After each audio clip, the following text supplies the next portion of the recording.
राजा साहू 1849 में मर गया। उसने अपनी वसीयत के जरिए सारा राजकाज पेशवा के हाथों में छोड़ दिया। पेशवा का ओहदा तब तक वंशगत बन गया था और पेशवा ही राज्य का असली शासक हो गया था। अब वह प्रशासन का अधिकृत प्रधान हो गया। इस तथ्य के प्रतीक के रूप में वह अपनी सरकार को अपने मुख्यालय पुणे ले गया। बालाजी बाजीराव ने अपने पिता का अनुसरण किया और साम्राज्य को विभिन्न दिशाओं में फैलाया। उसने मराठा शक्ति को उसके उत्कर्ष पर पहुंचाया। मराठों ने सारे भारत को रौंद दिया। मालवा, गुजरात और बुंदेलखंड पर मराठों का अधिकार मजबूत हो गया। बंगाल पर बार बार हमला हुआ और 1751 में बंगाल के नवाब को मजबूर होकर उड़ीसा मराठों को देना पड़ा। दक्षिण में मैसूर राज्य और अन्य छोटे रजवाड़ों को नजराना देने के लिए विवश होना पड़ा। निज़ाम हैदराबाद को 1761 में उदगिर में हरा दिया गया और उसे 62 लाख रुपयों के वार्षिक राजस्व वाले विशाल क्षेत्र को मराठों को सौंप देना पड़ा। उत्तर में जल्द ही मराठे मुगल सत्ता की असल ताकत बन गए। गंगा के दोआब और राजपुताने से होकर वे दिल्ली पहुँचे, जहाँ 1752 में उन्होंने इमाद उल मुल्क को वज़ीर बनने में मदद दी। नया वज़ीर जल्द ही उनके हाथों की कठपुतली बन गया। दिल्ली से वे पंजाब की ओर मुड़े और अहमद शाह अब्दाली के प्रतिनिधि को निकाल बाहर कर उस पर अधिकार कर लिया। इससे इनका टकराव अफ़गानिस्तान के बहादुर योद्धा राजा के साथ हुआ, जो फिर एक बार मराठों से बदला लेने के लिए भारत पर चढ़ आया। अब उत्तर भारत पर अधिकार के लिए एक बड़ा टकराव शुरू हुआ।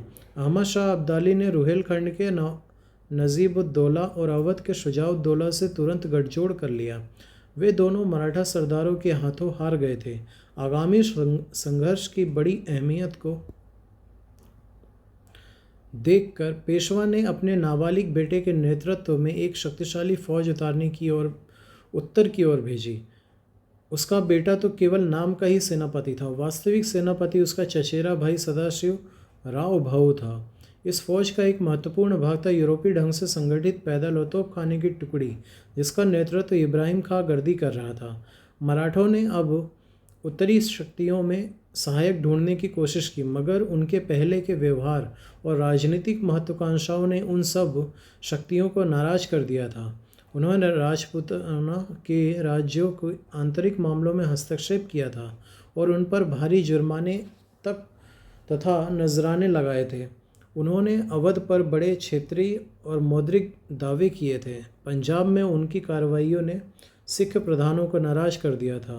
जिन जाट सरदारों पर भारी जुर्माने लगाए गए थे उन पर विश्वास नहीं करते थे, इसलिए उन्हें अपने दुश्मनों से इमाद उल मुल्क के कमज़ोर समर्थन के अलावा अकेले लड़ना पड़ा। यही नहीं, बड़े मराठा सेनापति लगातार आपस में झगड़ते रहते थे। दोनों फौजों का पानीपत में 14 जनवरी 1761 को एक दूसरे के सामने आमना सामना हुआ। मराठा फौज के पैर पूरी तरह उखड़ गए। पेशवा का बेटा विश्वासराव सदाशिवराव भाऊ और अन्य अनगिनत मराठा सेनापति करीब 28,000 सैनिकों के साथ मारे गए। अफगान घुड़सवारों ने भागने वालों का पीछा किया। उन्हें पानीपत क्षेत्र के जाटों, अहीरों और गुजरों ने भी लूटा खसोटा। पेशवा, जो अपने चचेरे भाई की मदद के लिए उत्तर की ओर बढ़ रहा था, इस दुखद खबर को सुनकर हक्का बक्का हो गया। वह पहले से ही गंभीर रूप से बीमार था। उसका अंत समय जल्द ही आ गया। वह जून 1761 में मर गया। पानीपत की हार मराठों के लिए महाविपदा के समान थी।